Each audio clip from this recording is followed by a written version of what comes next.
Gold trusted gold buyers. మీరు తాకట్టు పెట్టిన బంగారాన్ని విడిపించి ఈ రోజు ఉన్న మార్కెట్ ధరకు కొనబడను. మీద ఏంటి బ్రో? నాకు మంచి ఫ్రెండ్ ఆయన ప్రస్తుతానికి. అంటే చాలా మందికి బూతులు తిడుతున్నారు, వర్గ్లారిటీ వల్గారిటీ ఉంటుంది, ఫుల్ ఉంటది. కొన్ని సార్లు పేరెంట్స్ మీదకి ఫ్యామిలీ మీదకి వెళ్తూ ఉండి మాట్లాడుతూ ఉంటాడు. ఫ్రెండ్ అని సపోర్ట్ చేస్తున్నావా? లేదు, సపోర్ట్ ఏం లేదు. నేను దాన్ని ఏమంటారు, అది కరెక్ట్ కాదని చెప్తాను. But end of the day audience encouragement ఉంది దానికి. ఆయన ఐస్లాండ్ వెళ్ళి అక్కడ వాటర్ ఫాల్స్ కొన్ని చూపించాడు. ఆయన వరల్డ్స్ బెస్ట్ వాటర్ ఫాల్ అనిపించింది నాకు అక్కడ. ఆయన క్యాంపింగ్ వేసుకొని వ్యాన్ తో అది డ్రోన్ షాట్లు చూపించాడు. అసలు ఎంత ఖర్చు అయినా పర్లేదు, జీవితంలో ఏదో ఒక టైంలో అక్కడికి వెళ్ళాలనే ఫీలింగ్ వచ్చింది నాకు. అంత బాగుంటది అది. దానికి 4 లక్షల వ్యూస్ వచ్చినాయి. ఆయన ఒక యూట్యూబర్ నో, ఒక ఇన్ఫ్లుయెన్సర్ నో తిడుతూ వీడియోలు చేస్తే 20-30 లక్షల వ్యూస్ వస్తాయి. ఇక్కడ ఎవరి తప్పు? చూడకూడదు అట్లాంటివి. నేను అదే అంటున్నా. ఇప్పుడు ఇట్లాంటి వాటిని ఎంకరేజ్ చేస్తున్నారు. 18+ డైలాగుల్ని, 18+ కంటెంట్ ని, వాటిని ఎంకరేజ్ చేస్తున్నారు. అటు బూతులు మాట్లాడుతున్నా కూడా త్యాగరాజ కీర్తనలు లేదంటే శ్రీశ్రీ మహాప్రస్థానం అన్నట్టు వింటున్నారు వాటన్నిటిని కూడా. మరి ఇంకా అయ్యే చెప్తారు వాళ్ళు. శ్రీశ్రీ మహాప్రస్థానం ఎందుకు చెప్తారు? ఇయ్యే ఎక్కువ వింటున్నప్పుడు అంతే ఉంటది. రివ్యూస్ బిగ్ బాస్ ఇస్తున్నా హైదరాబాద్ వైబ్స్ లోనే. ఓన్లీ బిగ్ బాస్ రివ్యూస్ మీద ఎంత సంపాదిస్తామా? అంటే పెర్ సీజన్ ఒకవేళ బాగా ఎక్కువ వీడియోలు చేస్తే మంత్ కి ఒక 2 lakhs అబౌవ్ వస్తుంది.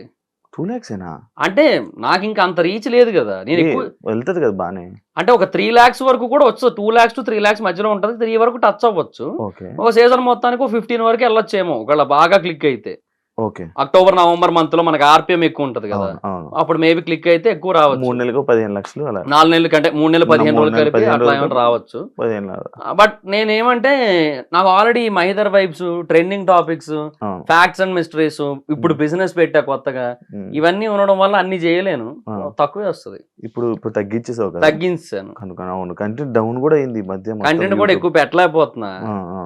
హైదరాబాద్ వచ్చా, ఇప్పుడు ఇక్కడ కుదరట్లేదు చేద్దామంటే. ఎంత అయింది బిజినెస్ పెట్టడానికి? అరౌండ్ ఒక 60 దాకా అయింది. 60 lakhs. పెళ్లి అయింది కదా రీసెంట్, కట్నమా? అదేట్లేదు.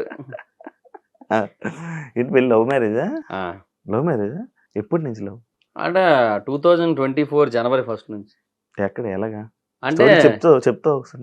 అంటే తను ఆంధ్ర యూనివర్సిటీలో ఎంఎస్సీ చేస్తుంటారు. వైజాగే అంటే తన రాజమండ్రి, ఎంఎస్సీ కోసం ఆంధ్ర యూనివర్సిటీ.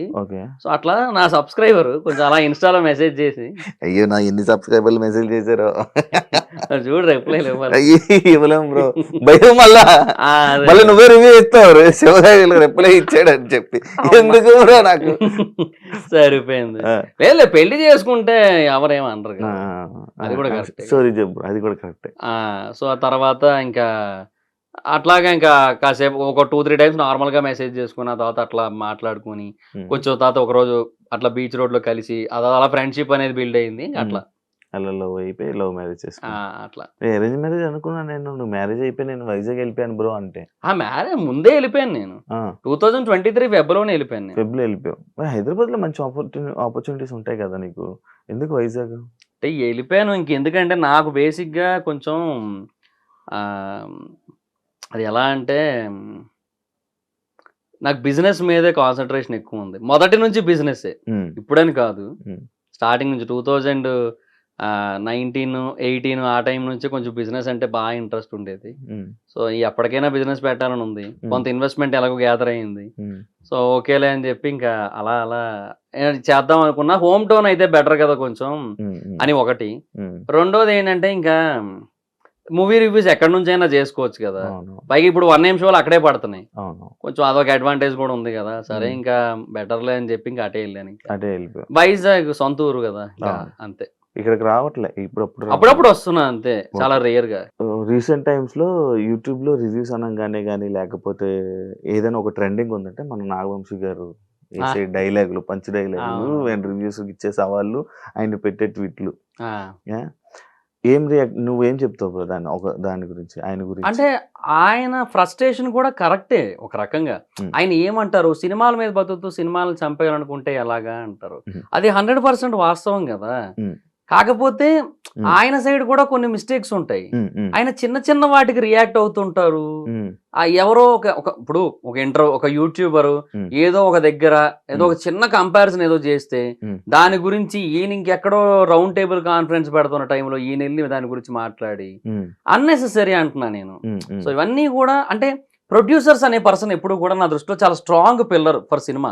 అంటే ఇప్పుడు ఎవరైతే హీరోస్ ఉన్నారో ఒక 50 మంది హీరోలు ఉన్నారు మన దగ్గర, ఇంకా ఎక్కువే ఉంటారు కూడా. వీళ్ళెవ్వరూ లేకపోయినా ఒక సాలిడ్ ప్రొడ్యూసర్ ఉంటే నిన్ను పెట్టైనా సినిమా తీసేయచ్చు. అవునా? మేబీ అదే కంటెంట్ బాగుంటే వస్తారు అనడానికి ఇప్పుడు బోల్డ్ ఎగ్జాంపుల్స్ మన కళ్ళ ముందే ఉన్నాయి.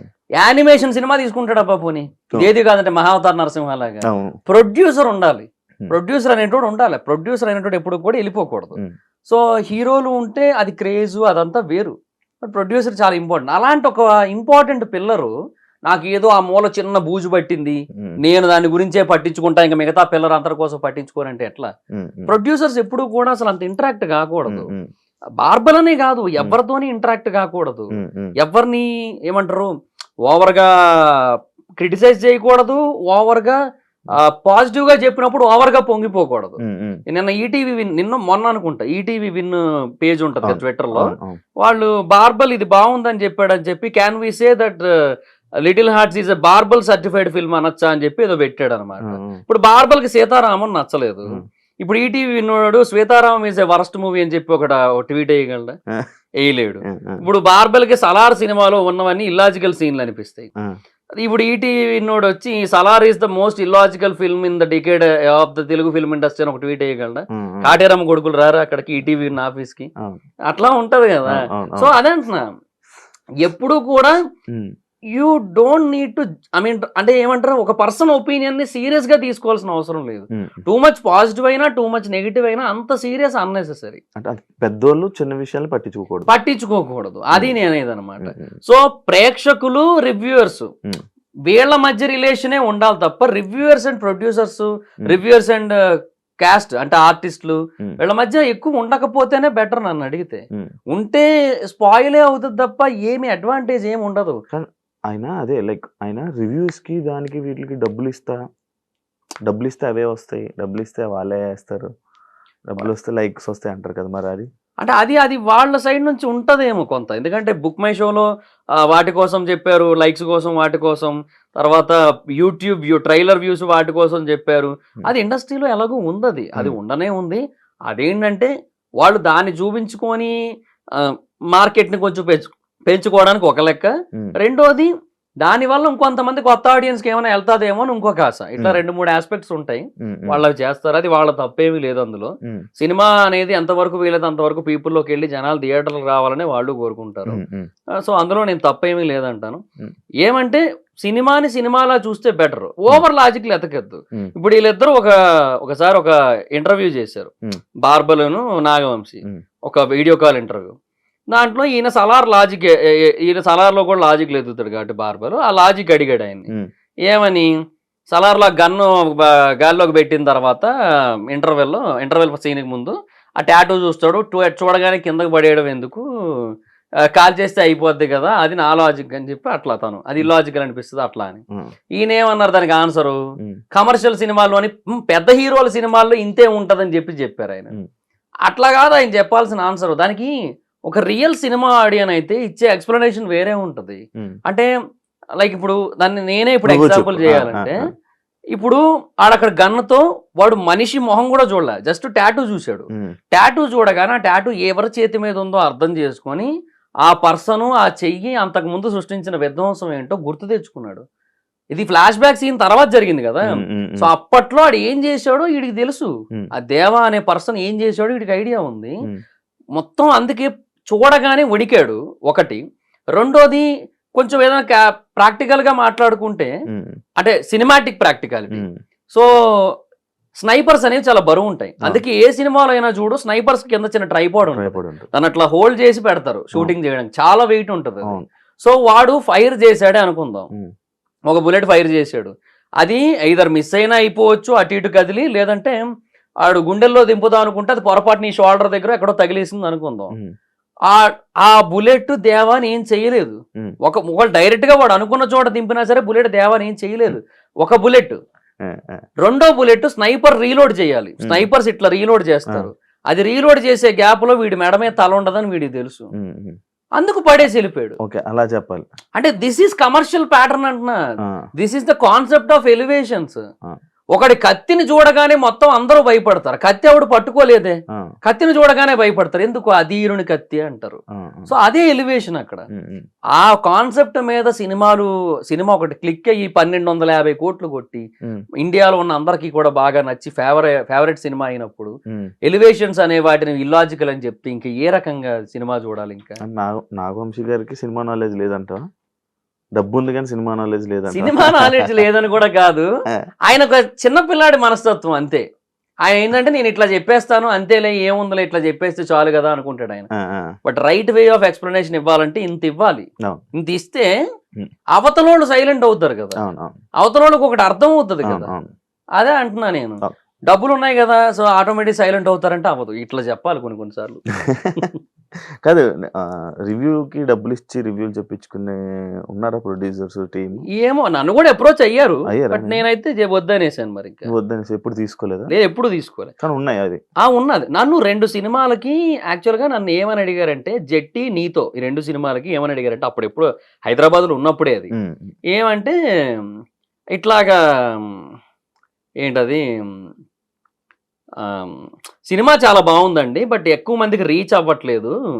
సో అందుకని ఏంటంటే ఇంకా మీరు కొంచెం సపోర్ట్ చేశాడు, మీకు నచ్చుతుంది ఖచ్చితంగా సినిమా, మీరు వచ్చి చూసి రివ్యూ చెప్తే అది పీపుల్కి ఎక్కువ రీచ్ అవుతుంది అది ఇదని చెప్పి అట్లాగా చెప్పారు. సరే ఓకే అని నేను వెళ్ళాను చూడడానికి. అక్కడ నాకు నచ్చలేదు సినిమా. బాగాలేదని నేనే చెప్తాను, ఏముందన్న దీంట్లో చెప్పడానికి. నా పక్కన డిస్ట్రిబ్యూటర్ కూర్చున్నాడు ఆ సినిమాకి, ఇంకో సినిమాకి ప్రొడ్యూసరే కూర్చున్నాడు నా పక్కన. సో ఇంకా ఏం చెప్పలేను. బాలేదు అదైతే చెప్పాను, బాలేదన్నా నేనైతే చెప్పలేను సారీ అని చెప్పేసి, సరే నేను ఇంకా అదే చెప్పుకుంటాను రివ్యూ అంటే అది వద్దన్నారు. మళ్ళీ నెగిటివ్ రివ్యూ వద్దనేసారు మళ్ళీ. మళ్ళీ నాకు అప్పుడు ఏమనిపించింది అంటే టైం వేస్ట్ అయిపోయింది కదా నాకు. సో ఎందుకులే ఇంకా అని చెప్పి ఇంకా తర్వాత ఎవరైనా ఒకవేళ చెప్పినా కూడా నేను నమ్మడం మానేసాను. ఏమనంటే వాళ్ళు అంత కష్టపడి తీశారు కాబట్టి వాళ్ళ సినిమా వాళ్ళకి ఖచ్చితంగా నచ్చుతుంది, మనకు నచ్చదు అది అని చెప్పి ఇంకా అర్థమైంది. ఇంకా సర్లే అని వెళ్ళలేదు. ఇంకా తర్వాత మొన్న లిటిల్ హార్ట్స్ ట్రైలర్ కోసం కూడా అదేమి అది కొంతమంది అది ప్రమోషన్ అనుకున్నారు. అది చందు అని మనోడు ఒకడు ఉంటాడు, ఐడియా ఉందని. బన్నీవాస్ గారు ఇట్లా చెప్పారన్నా, కొంచెం కొంతమంది లిస్ట్ ఇచ్చారు ఇట్లాగ ఏమైనా చేస్తారేమో అడుగు అంటే, నిన్ను అడుగుతున్నాను చేస్తావు లేదో నీ ఇష్టం అంటే, చూశాను నాకు ట్రైలర్ బాగానే అనిపించింది చేసా అంతే. సో అదేదో అడిగాడు అని చెప్పి సరే నాకు బాగానే అనిపించింది అని చెప్పి చేశాను నన్ను లిటిల్ హార్ట్స్ ట్రైలర్. డబ్బులు ఏం కాదు, అది కూడా అట్లా అనుకుంటారు ప్రమోషన్ అని చెప్పి, కానీ ఏం కాదు అంతే. అది ఇలా రివ్యూస్ ఇస్తావు లేకపోతే కొన్ని ఇష్యూస్ మీద మాట్లాడతావు, చాలా ఇష్యూస్ మీద అంటే ట్రెండింగ్ టాపిక్స్ మీద. అవునవును. తిట్లు పడ్డాయి ఎప్పుడైనా? నాకే నార్మల్గా ఇంటర్వ్యూ చేస్తేనే తిట్లు పడతాయి. నాకు పడుతుంటాయి, కొన్ని సినిమాలకు పడ్డాయి, కొన్ని జనరల్ టాపిక్స్ కి పడ్డాయి, పడతా ఉంటాయి. అది కామన్. అది ఆపో అంటే అది మన పని మనం చేసుకుంటూ వెళ్ళిపోతాం. ఇంకా వీలైతే ఏమైనా నేర్చుకుంటాం దాని నుంచి అంతే. బట్ ఆపడం అనేది కరెక్ట్ కాదు. ఆపేస్తే మనం ఇప్పుడు అందరూ అంటున్న మాటలకు ఆపేయాలంటే మనం ఆ ఫస్ట్ ఆపేయాల్సింది మన ఊపిరి. అదే ఆపేయాలి ఫస్ట్. ఇక్కడ ఉండి బతి వేస్ట్. ఇంకా అందరూ చెప్పే మాటలు మైండ్ లోకి ఎక్కించుకొని సీరియస్ గా తీసుకుంటూ కూర్చుంటే లేదు, మన పని మనం చేసుకుంటూ వెళ్ళిపోవడమే. నేను మా నాన్నగారు చనిపోయిన తర్వాత నేను తిండికి ఇబ్బంది లేకుండా అంటే ఇబ్బంది పడుతూ అంటే తినాలనుకున్నవి తినలేకుండా ఉంటూ హైదరాబాద్ వచ్చిన కొత్తల్లో పొద్దున్న తిండే మళ్ళీ రాత్రి తినేవాడిని. సో అలాంటి ఒక సిచ్యువేషన్ లో ఉన్నప్పుడు నాకు ఎవరైనా ఇప్పుడు నెగిటివ్ కామెంట్లు పెట్టేటోళ్ళు ఎవరైనా వచ్చి నాకు ఏమైనా పెట్టారు ఏంటి? లేదుగా. కానీ 2019లో నీకు ఇందాక 1000 రూపాయలు అని చెప్పు, మరి తిండికి చాలా ఇబ్బంది పడే ఉంటావు. అయ్యేది మరి జాబ్ కూడా మానేసావు. 2019 నుంచి నాకు యూట్యూబ్ స్టార్ట్ అయిందిగా. నాకు యూట్యూబే నన్ను కాపాడింది, యూట్యూబే నిలబెట్టింది నన్ను. ఓకే, లేకపోతే కష్టం, చాలా కష్టం అసలు. యాక్చువల్లీ నార్మల్ గా ఇప్పుడు పెళ్లిళ్ళు చేసుకుంటే కొంచెం కష్టం ఇబ్బంది అంటారు, పర్లేదు బానే ఉందా? అది ఏం కాదు, బానే ఉంటుంది. మరి ఆ డైలాగులు వస్తుంటే ఎందుకురా పెళ్ళి అప్పుడే అని. అది అంతే. ఇంకా ఇంకోటి తెలుసా, యాక్చువల్ గా నీ ఒక్కరికే తెలుసు. బట్ అంటే ఫుల్ ఫ్లెడ్జ్డ్ గా అఫీషియల్ మ్యారేజ్ అనేది మన ఇయర్ ఎండింగ్ లో జరుగుతుంది యాక్చువల్లీ. లాస్ట్ ఇయర్ ఏదైతే అయిందో మేము మా వాళ్ళ మధ్యలో సింపుల్ గా చేసుకున్నాం. అచ్చా, నాకు మాత్రమే తెలుసు. నీకు మాత్రమే తెలిసేది. అయ్యో బయట పెట్టానా? ఏం కాదు, బానే ఉందా? బిజినెస్ ఎలా ఉంది? వైజాగ్ నడుస్తుందా? బాగా సూపర్ బాగా నడుస్తుంది. ఏ ఏరియాలో? ఆ జగదాంబ థియేటర్ పక్కన చిత్రాలయ మాల్ ఉంటది, దాంట్లో సెకండ్ ఫ్లోర్ లో ఓకే ఓకే. కేఫ్ దర్ఫీ అని ఉంటది. సో బాగా నడుస్తుంది. మ్మ్. అక్కడ లోకల్లో ఫుడ్ అండ్ బెవరేజెస్ వాళ్ళు కొంతమంది ఆల్రెడీ కొంచెం వెల్ సెటిల్డ్ ఉంటారు కదా, వాళ్ళు కూడా వచ్చారనమాట. మ్మ్. వాళ్ళు కూడా నా వీడియోలు చూస్తారంట కొంచెం. ఓకే. సో వస్తారని వచ్చారు, ఒక 10 days తర్వాత అలా వచ్చారు. మ్మ్. వచ్చి సెకండ్ వీకెండ్ మ్మ్. డేకి 28,000 అబోవ్ అవుతూ ఉంటే వాళ్ళందరూ సర్ప్రైజ్ అయ్యారు. మ్మ్. అంటే ఫుడ్ అండ్ బెవరేజెస్ లో ఏదైనా ఒకటి కొత్తగా వస్తే అది ఉందని తెలియడానికే చాలా టైం పడుతుంది. మ్మ్. అలాంటిది నీకు ఇంత ఫాస్ట్ గా క్లిక్ అయిందంటే చాలా పెద్ద విషయం అసలు మ్మ్. అని చెప్పి అట్లా వాళ్ళందరూ నీ కంగ్రాట్స్ చెప్పారు. నీ ఫేమ్ నీ ప్లస్ పాయింట్. అంతే ఇంకా అట్లా ఫేమ్ అని నేను అన్ను, ఏదో కొంచెం జనాలకు తెలుసు, పాపులర్ ఫేస్ అంతే, కొంచెం జనాలకు తెలియడం వల్ల అది కూడా. ఎందుకు తెలియదు, అందరికి తెలుసు కదా. అది యూట్యూబ్ లో ఉన్న యూట్యూబ్ చూసే వీళ్ళందరికీ మాత్రం బాగా తెలుసు. కొంతవరకు అట్లా. నెక్స్ట్ ఫ్యూచర్ ప్లాన్స్ ఏంటి మైదా?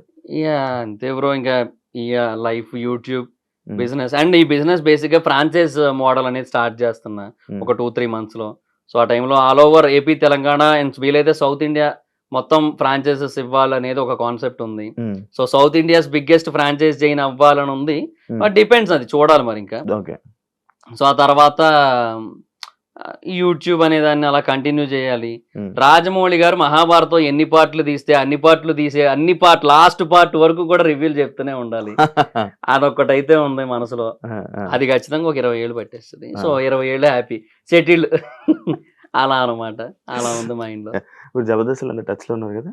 ఉన్నారు అందరూ. ఇందాక కూడా సీనన్నతోనే ఆది అన్నతో మాట్లాడాను. మంచిగా ఉంటారు. బాగున్నారు. సూపర్. Thank you bro. మంచి అన్ని విషయాలు షేర్ చేసుకున్నాం. Thank you so much interview ఇచ్చినందుకు. ఎప్పటి నుంచి అనుకున్నా కానీ ఫైనల్ గా ఇప్పుడు కుదిరింది కుదిరింది. మనకి.